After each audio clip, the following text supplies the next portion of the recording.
日同大家講下根莖類嘅蔬菜喎，就係紅蘿蔔啦。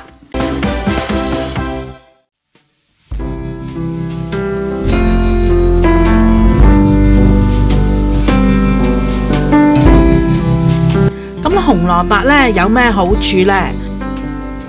紅蘿蔔咧佢含有維他命 A、C 同埋 K 呢啲嘅營養素嘅喎。佢仲有鉀啦，同埋纖維呢啲嘅礦物質嘅，咁對我哋嘅皮膚啊、頭髮啊、眼睛咧都好有好處嘅噃。紅蘿蔔裏邊咧，佢咧嘅抗氧化劑就會降低我哋患心臟病嘅風險嘅喎。咁仲有喎，佢紅蘿蔔咧，佢嘅纖維咧就係好高嘅，咁所以咧佢又可以咧就係幫助我哋消化喎。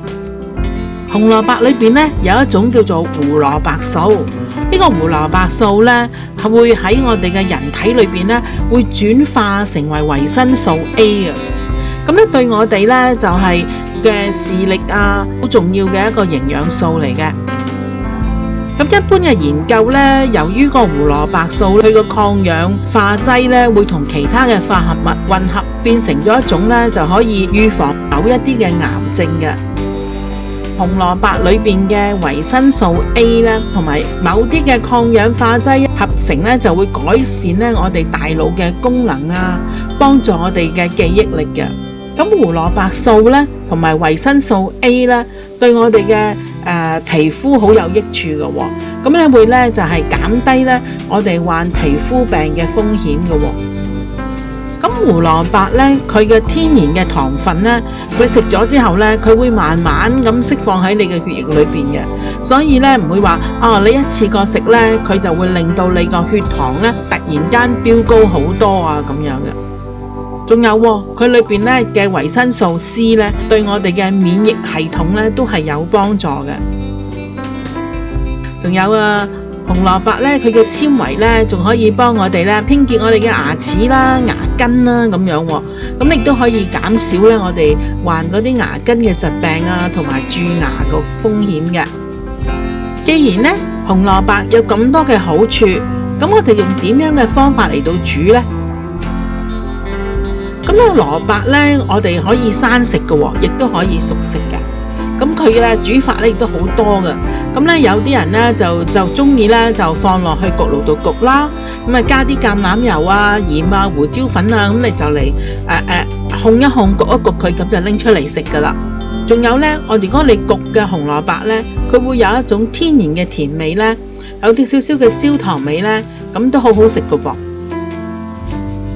咁仲有啲人咧最經常嘅就愛嚟做沙律啦，愛嚟煲湯啦、燉湯啦，咁咧都好好嘅喎。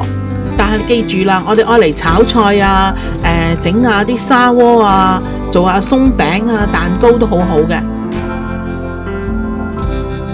咁咧，但係我哋記住咧，煮蘿蔔嘅時候咧，我哋要注意嘅咧就係唔好咧就煮太長嘅時間，令到佢營養咧就係流失啦。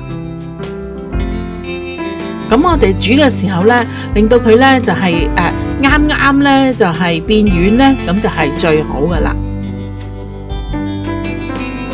咁食紅蘿蔔咧都有啲嘅禁忌噶，有啲人咧食咗紅蘿蔔咧會有過敏嘅反應嘅。咁如果有呢啲過敏反應嘅人咧，佢會好容易咧就會有一個叫做紅蘿蔔素嘅血症。咁咧佢會令到你啲皮膚咧變成黃橙色嘅。咁咧如果你冇過敏就唔緊要啦。紅蘿蔔咧由於佢有天然嘅糖分，所以有糖尿病嘅人咧就記住啦，唔好一次過食太多喎。